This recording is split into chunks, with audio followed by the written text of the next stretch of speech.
I would now like to introduce our first keynote today, Mr. Todd Johanesen, who is the director of the Foundation GEOINT Group in the Source Operations and Management Directorate at NGA out of Springfield, Virginia.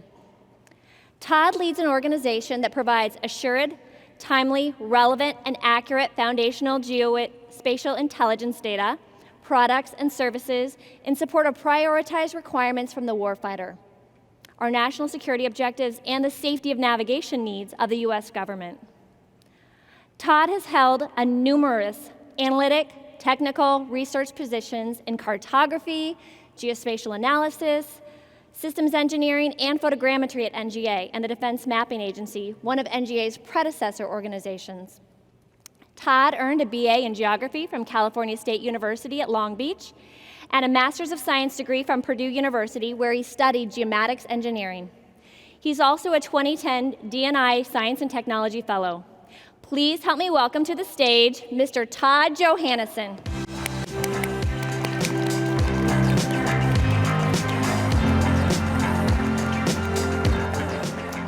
Hi, thank you very much for that.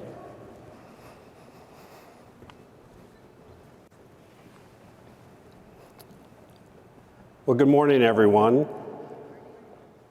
Much like Christy mentioned about the morning person, that is not me. But I am very happy to be here today to talk to you and provide you the morning keynote address for GEOINT Foreword. I am going to take advantage of this year's theme, From Maps to Metaverse, to outline to you why today both of these topics, maps and metaverse, are not only important to NGA, but to the global GEOINT enterprise. Reflecting a bit on the history of maps, I think we can all agree that they are nearly as old as humanity itself. From an NGA standpoint, our maps are focused on navigation, avoiding danger, identifying boundaries, territories, and describing topography and culture. And throughout history, how we portray this information as maps has included different content and through different media. Reflecting a bit deeper, I know how maps have evolved during my career. I was one of a number of cartographers hired to help move the agency from a manual map production process to a digital production process. However, the output was still the same, a paper map. In fact, it wasn't until 2005, just 2 years after the first GEOINT symposium, that Google announced Google Maps. While there were other online mapping capabilities at the time, such as MapQuest, Google Maps really moved society as a whole on the digital map journey. Within the past 10 to 15 years, that capability has extended to smartphones, allowing you to put a pin on your house to invite guests to a party, instead of crudely drawing a map by hand, making copies, and distributing them out to the people you wanted to invite. Now we are challenged to continue this historic tradition as we maintain that rich information content of the past, but push to increase content, accommodate new modes of transportation, incorporate greater awareness of weather and the environment, and keep up with more rapid and timely data generation with a vastly expanded reach. Within the audience today, and I suspect throughout the symposium over the next several days, are representatives of our next generation of mappers, and they, you, will develop the means to safely and efficiently navigate from seabed to space and continue the evolution on how we use geospatial content. I keep talking about maps, but what exactly do I mean by map? For the sake of putting everyone in the same mindset, let me outline to you what I mean by map. Underlying every map is data collected about the physical, as-built objects and features. It is a simple concept that emerged through drawings baked in clay, to woodcuts, and eventually paper, and today to a device that fits into your pocket. We forget about the power of that transition, but think about navigating to this conference for a second.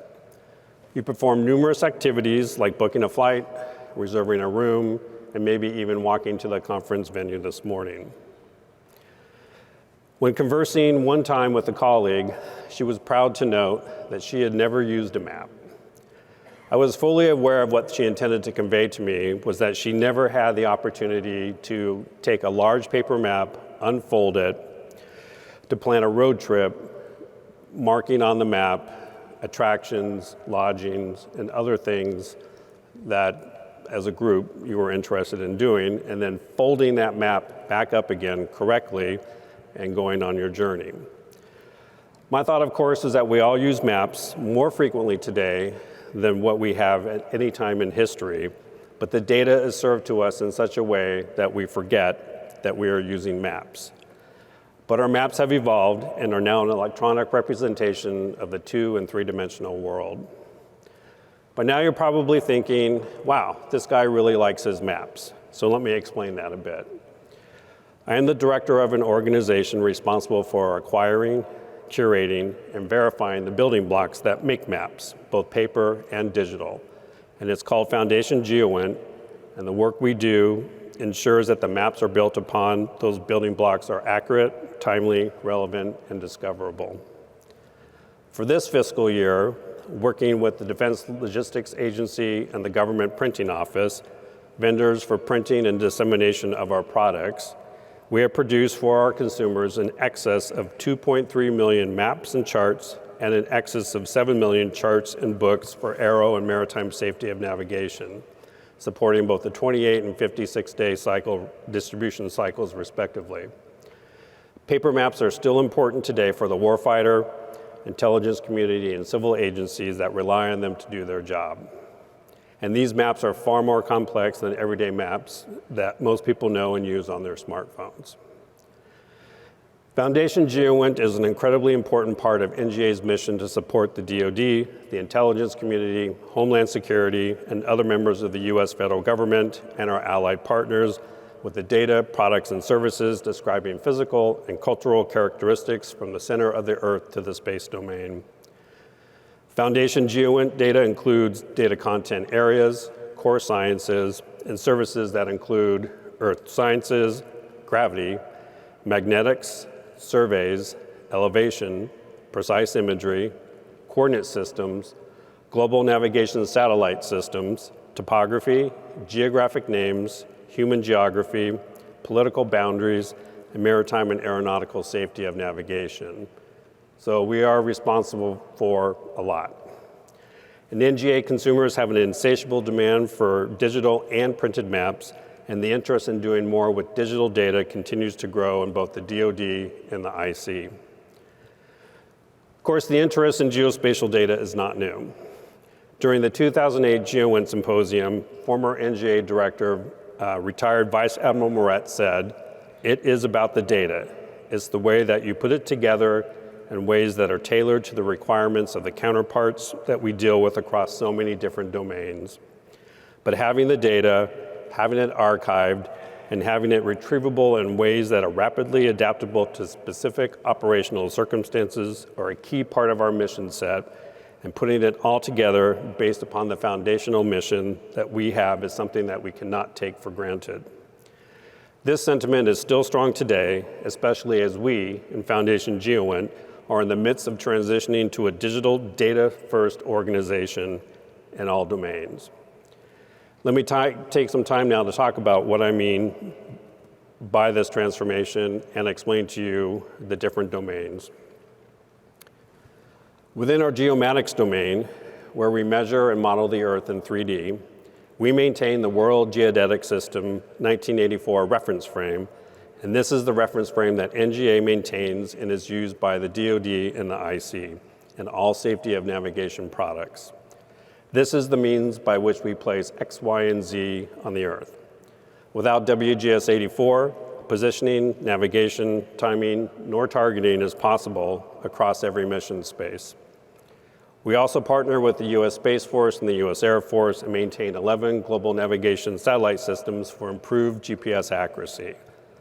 Between these two efforts alone, we know where we are, we can plan where we need to go and how to get there, either through our smartphones or by looking at a map, either paper or digital. The same is also true for any weapons system and autonomous navigation. This work isn't just relegated to the Earth. We also have the responsibility for the Moon.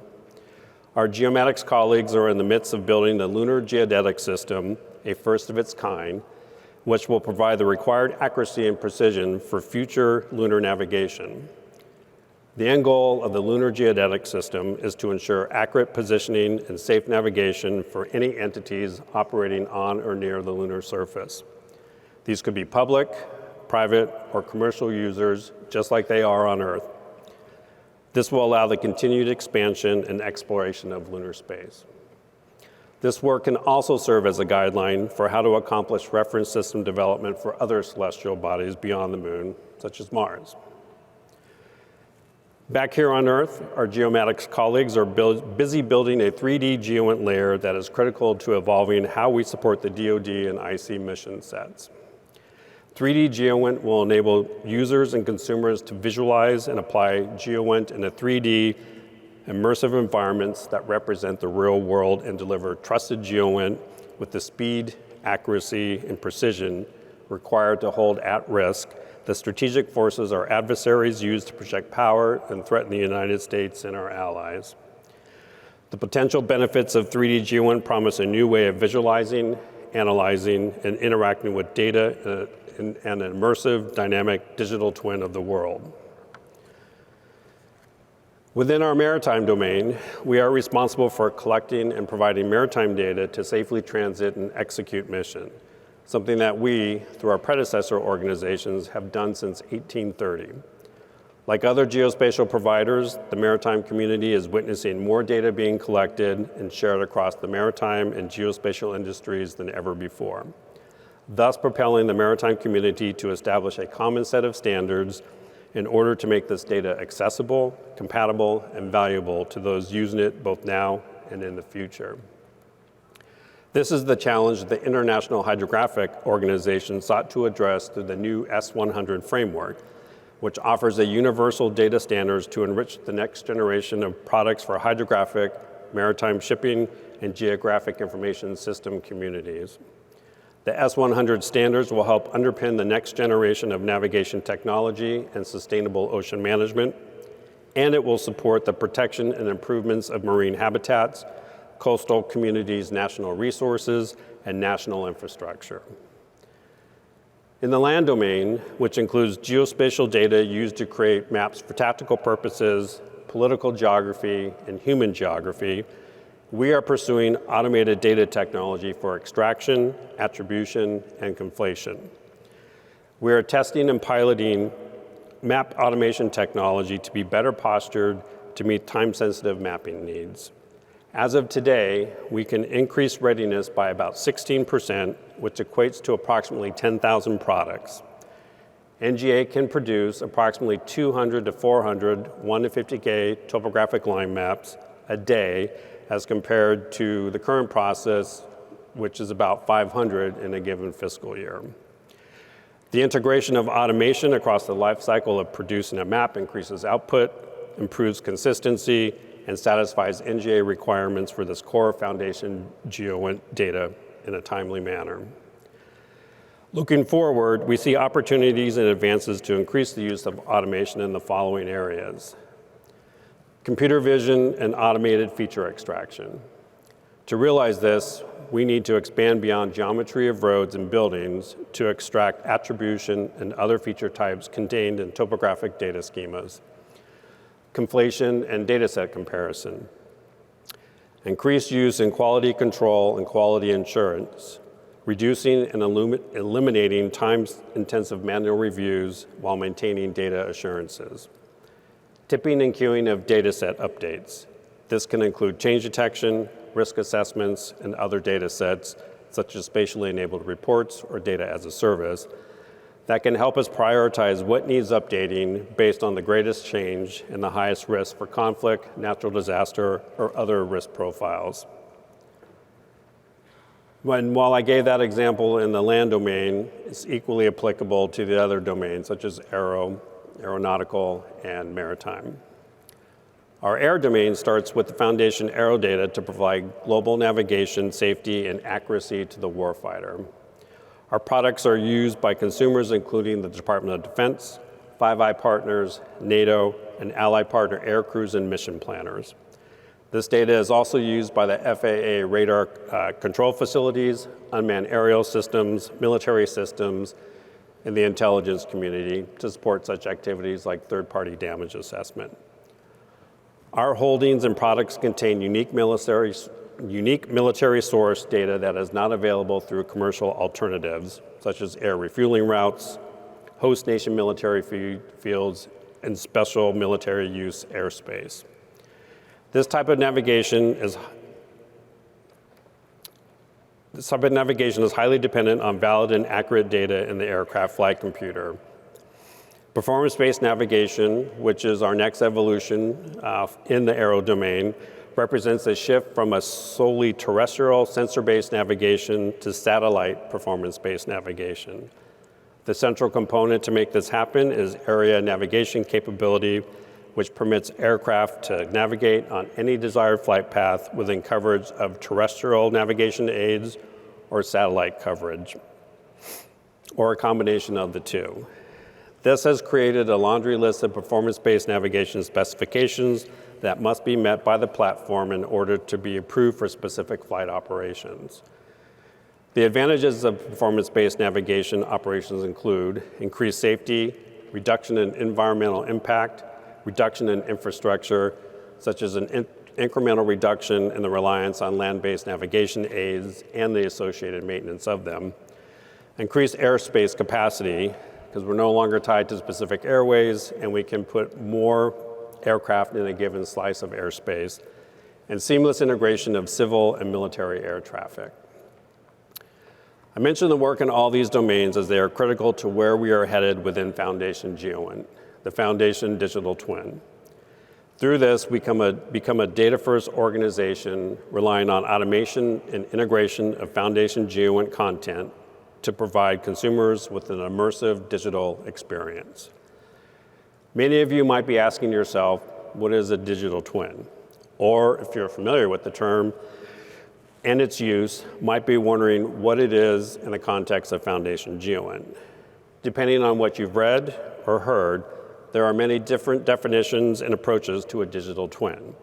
But in essence, a digital twin is a virtual representation of a real-world system.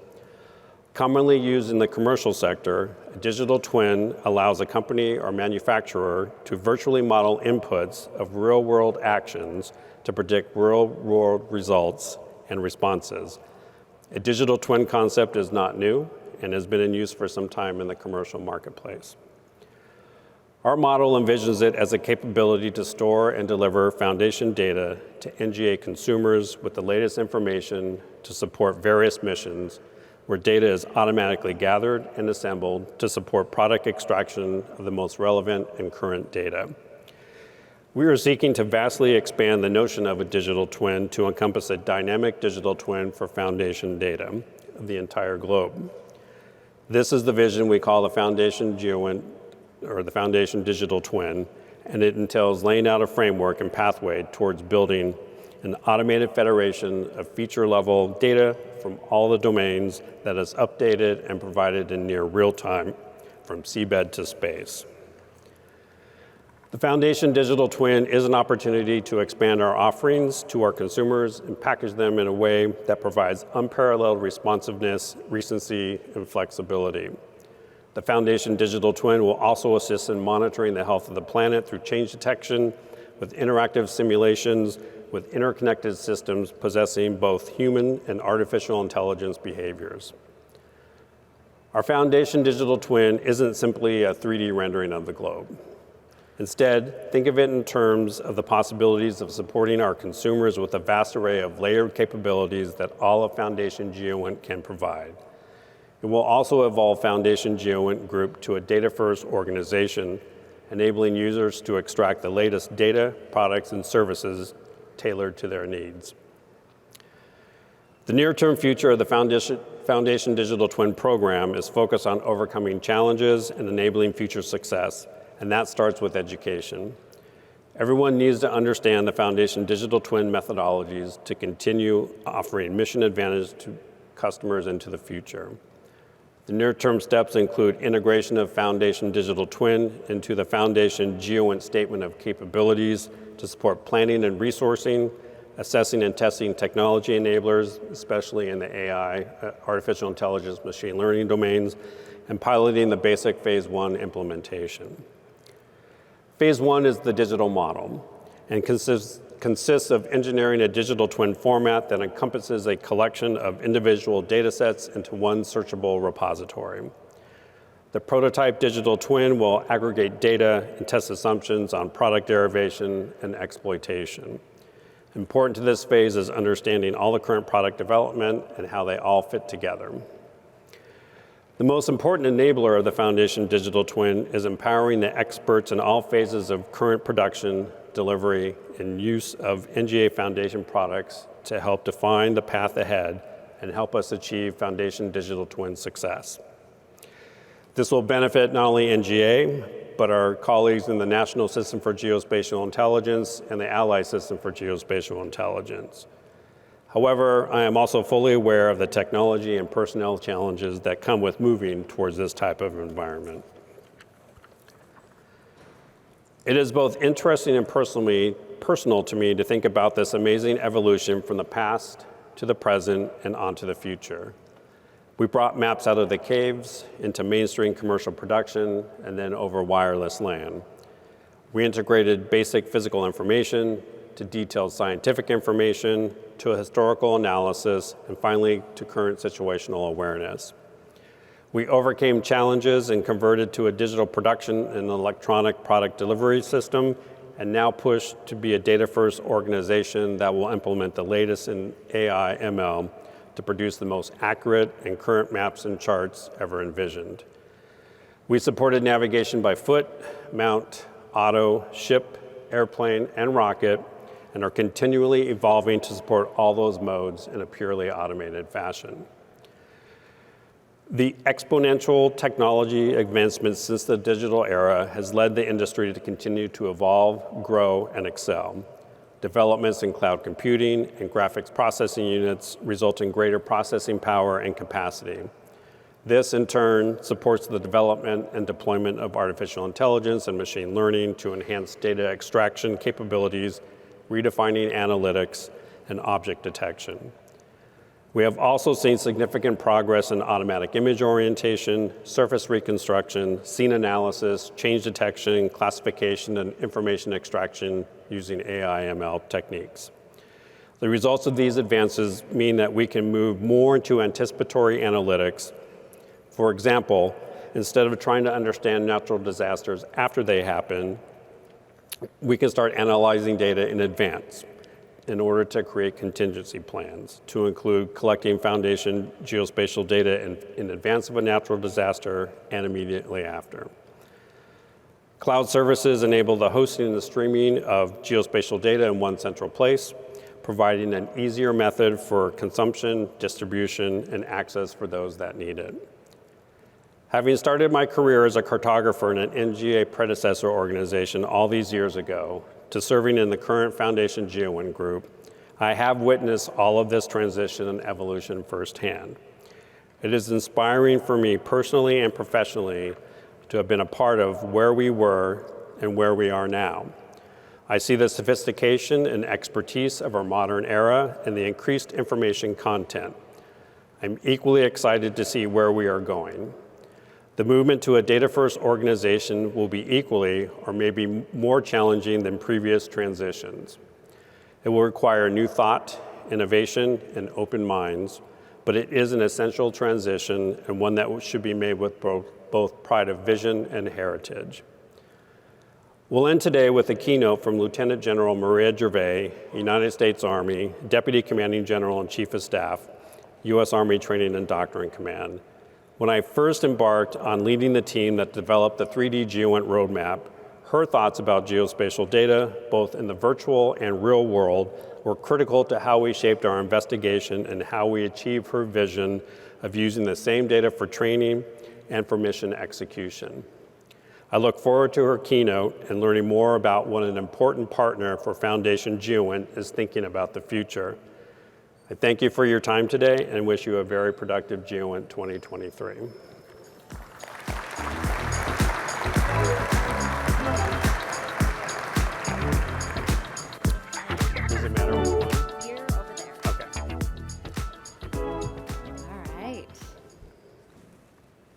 Well, Todd, I really liked how you described exactly what you mean by a map, and the interaction between you and your colleague who thought she'd never used one before.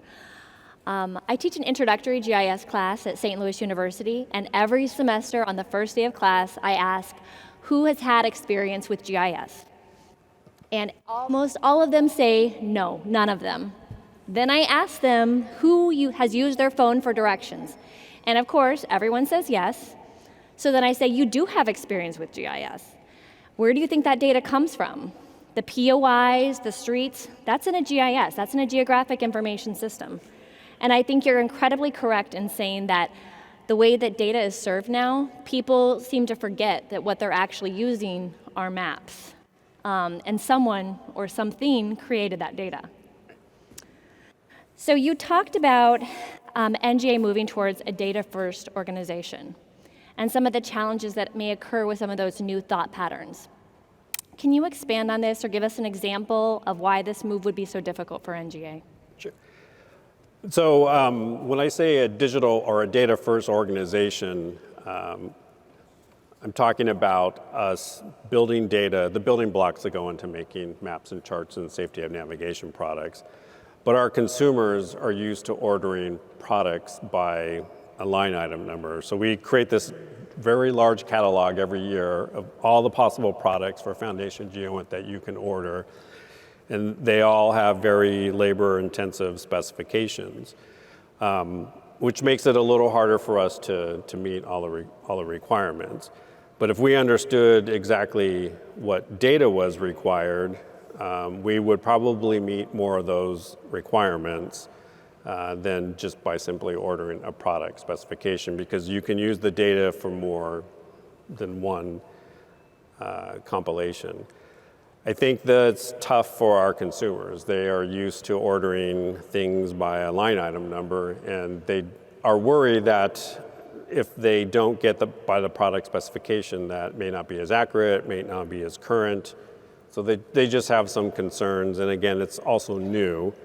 And I don't know that we've come up with a good way to explain the whole process just yet of going from data to product. So that's going to take a bit of an education and a demonstration, and I think that's why this automated mapping pilot that we have going on right now, which actually has some pretty good support from US Indo-PACOM and the Army Geospatial Engineers. Again, once the subject matter experts explain the process, it piqued their interest, and so we're going to do this pilot, and we'll see how well it turns out.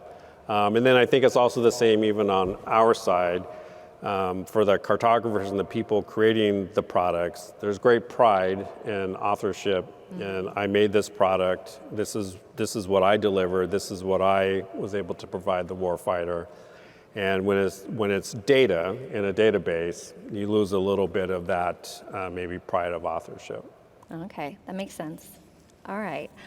So more of a communication training, kind of an education as you go forward here. So shifting back to more of the theme of the symposium here, can you tell us, and all about the metaverse, can you tell us more about NGA's interest in metaverse-related technologies, and how do you envision these technologies fitting in the larger context of NGA's mission, or even Source Foundation specifically? So I believe that Source Foundation will have an incredibly important role in the metaverse, because I think the one thing that people are going to look for, right, is how much this reflects reality. So I know that in interacting with our various partners and their quest to build these digital immersive environments, that's usually the first thing that they say, is that they really want it to reflect as much as possible the real world, so that when people are training, they have real world effects, real world results, and that when they're in the mission space, executing mission, that it looks and feels the same. But there are other things I think that we could go even further on, such as you could look at augmented reality, which would be if they're on the mission space and there's a derivation or there's a change to what they train with, there might be ways that we could use augmented reality as well to help maybe speed up a decision, or make someone trying to make a decision in the speed of the moment feel more confident in what it is that they're doing. But all of that is going to, I think, really rely on artificial intelligence and machine learning in order for us to keep up with changes in the real world to make it the most reflective of conditions. Of the current environment. Correct, so. yes. All right.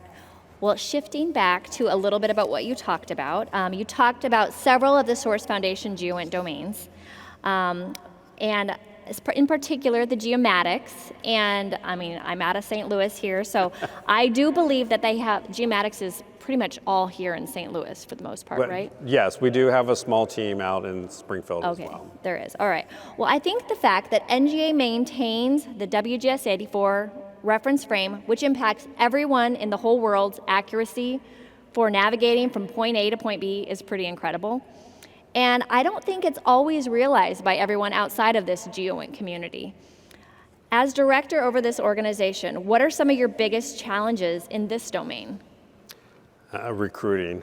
Recruiting? Recruiting the expertise. I mean, it is incredibly scientific, the different components that go into building the WGS 84 reference frame.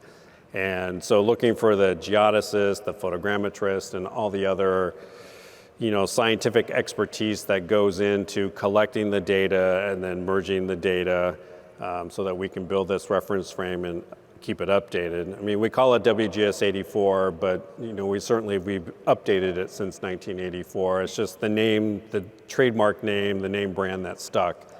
But I would say recruiting the right talent is our biggest challenge in the geomatics domain writ large. All right. I do hear some of that sometimes from Dr. Nikki Markeel. Yes. All right. You also brought up the lunar geodetic system, which I think sounds pretty fascinating. Is there anything more you can share on this development at this time? Yeah, so for anyone that's interested in learning more about the lunar geodetic system, there is a article on nga.mil about it. But this is, so we're one of several organizations, so like NASA, USGS, and academia and companies, the industry, are all involved in building this thing out. It is a long road ahead, meaning if we think about all the incredible components that go into building WGS 84 and maintaining it, that same data has to be collected on the moon in order to build the same reference frame, and not all that data has been collected and not all those sensors have been built yet. So it's going to be a little while before we get there, but the fact that we are moving in that direction and already thinking about how we now replicate this in other planetary bodies, I think is also a good thought, so that we're not starting again from ground zero for another planetary body. For this lunar, it's just amazing. Yeah, it's pretty awesome. All right, you talked about building the 3D GEOINT layer and the foundational digital twin, or FDT.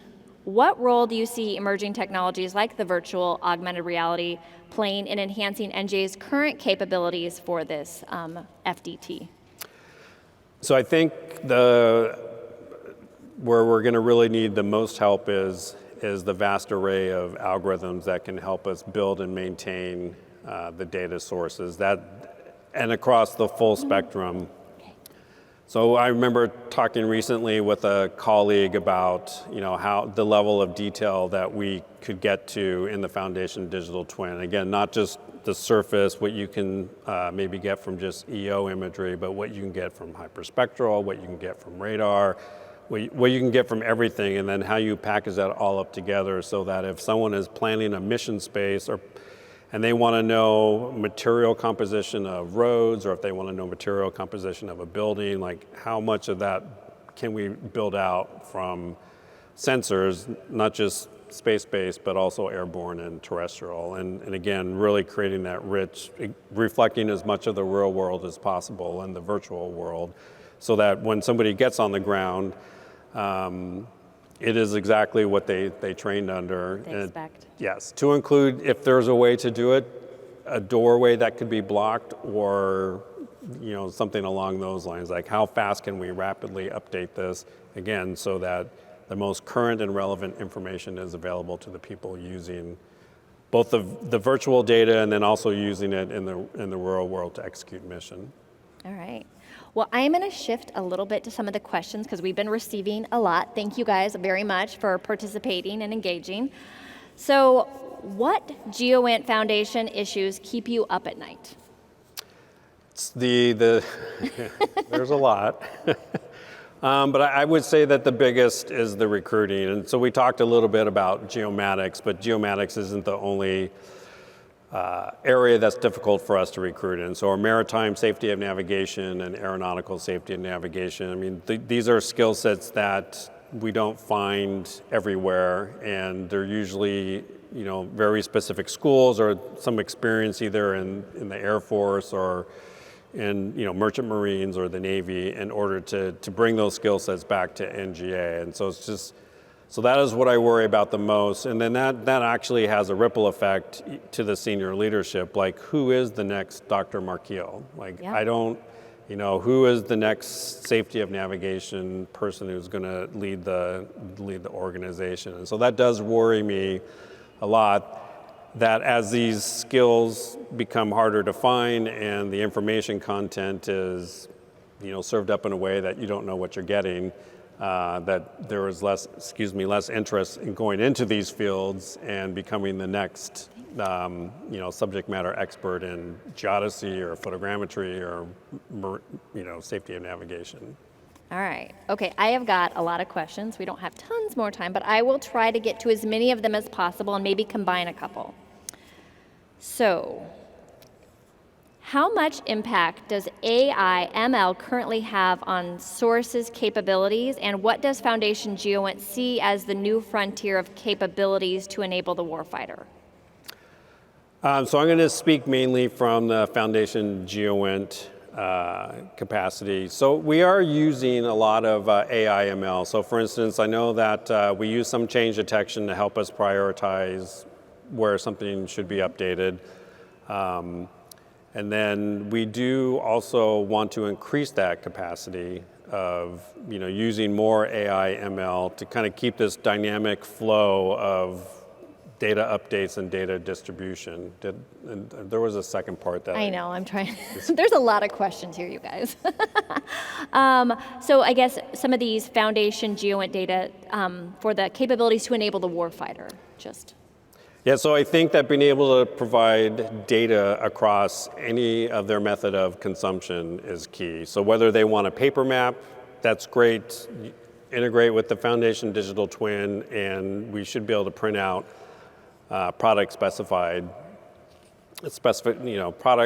specified to your needs. But also if you want it to be routable, so if you have a weapons system or some type of autonomous navigation, being able to download the data that can integrate into the system so that you can use it at the ready. So trying again to cover the full domain of I need just a paper map to I just need to download data into the system and I need it to be reliable and I need it to work. All right, I hope you're okay with this question I'm about ready to ask you. Okay. So, because there's a lot out here. So NGA has multiple organizations currently developing AI ML for computer vision, automatic object target detection, and I know you came from the analysis office for a while as well. But some of them, Maven, Sapphire, and some of your Foundation GEOINT group, some of the programs within R.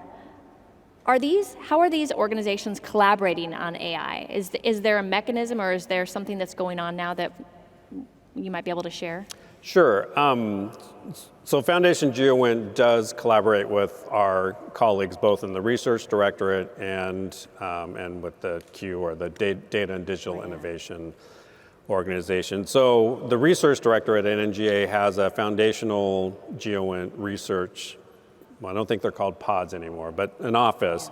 And collectively between the CIOT organization, which manages all our IT, and the offices in the Foundation GEOINT group, they meet on a regular basis to discuss new and emerging things coming out of the Research Directorate that we may want to bring into operations. And that's where the CIOT play comes in, because they would be responsible for organizing that. We have been in discussions also with the Maven team and the Q Directorate about how we could also apply some of the technology that they're developing into the Foundation GEOINT mission. But there are some subtle differences. So for instance, Foundation GEOINT may not necessarily be prioritizing the number of aircraft on a runway, but we may be very interested in the length, width, dimensions of the runway and the material, composition. Yes, exactly. So at some point it would be, these algorithms all working together would be ideal, but we're just not quite there yet. All right. So we're going to have another panel a little bit later on generative AI. Will generative AI help with the creation of dynamic search and correlation engine for aggregating multi-int content into the digital twin? Yeah, so generative AI is both very exciting and scary. But I do believe that there is great interest in Foundation GEOINT using this as a capability.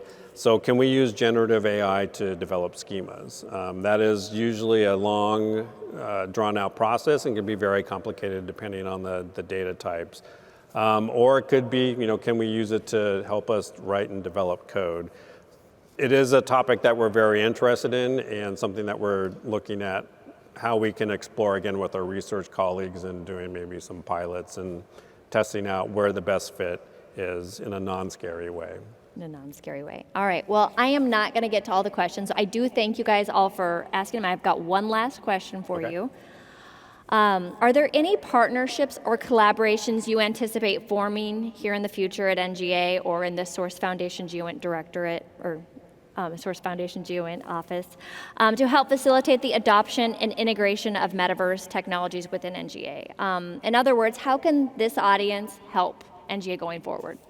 Yeah, so I think a lot of members in this audience are already helping us move in that direction, and we couldn't do it without our industry partners, that's for sure. And so as we further mature the Foundation Digital Twin concept, we will certainly be embarking and exploring options with our industry partners and academia as well to figure out how we solve some of these challenges. Again, a lot of this is we're in that early stages of resource planning and technology identification, and once those mature through our NGA processes, we expect that at some point that we maybe will release an RFI to help us kind of build out what that could look like.